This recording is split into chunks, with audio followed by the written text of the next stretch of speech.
So, నేను మహాభారతం చదువుతున్నాను. Part 2లో ఉన్నాను. పార్ట్ 2లో ఉన్నాను. ఇక్కడ ఇది చదువుతున్నప్పుడు నాకొక లైన్ కనిపించిందనమాట. సో, ఒకసారి చెప్దాము అని చెప్పేసి అనిపించింది. సో, ఏంటి అంటే ఇది నేను ద్రోణ పర్వంలో ఉన్నాననమాట. సో, అభిమన్యుని బాణాల దెబ్బలు తట్టుకోలేక కర్ణుడు వేగంగా యుద్ధభూమి నుంచి పారిపోయాడు. అండ్ ఇంకొక లైన్ స్పెషల్‌గా మెన్షన్ చేశారు ఇక్కడ. కర్ణుడు యుద్ధరంగం నుంచి మరొకసారి పారిపోయాడు. ఇది ఎలా తీసుకుంటారో నాకు తెలీదు. అంటే బేసిక్‌గా కర్ణుడి ఫ్యాన్స్‌కి ఇది నచ్చకపోవచ్చు. కర్ణుడు ఏంటంటే అర్జునుడికి ఏ విషయంలో కూడా సమవుజ్జి కాదు బేసిక్‌గా. చాలా యుద్ధాల్లో ఓడిపోయాడు. ఇది చాలామందికి తెలియకపోవచ్చు.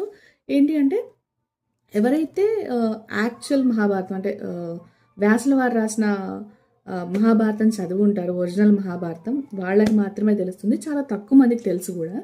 సో నాకు ఈ లైన్ చదివిన వెంటనే ఒకసారి చెప్పాలనిపించింది. అంటే నేను కూడా కర్ణుడిని ఇష్టపడతాను, బట్ నిజమైతే ఒప్పుకోవాలి కదా. సో ఇది చదివిన వెంటనే ఒకసారి చెప్పాలనిపించింది. ఎవరు ఎలా తీసుకుంటారన్నది తెలీదు, బట్ ఇదే నిజం.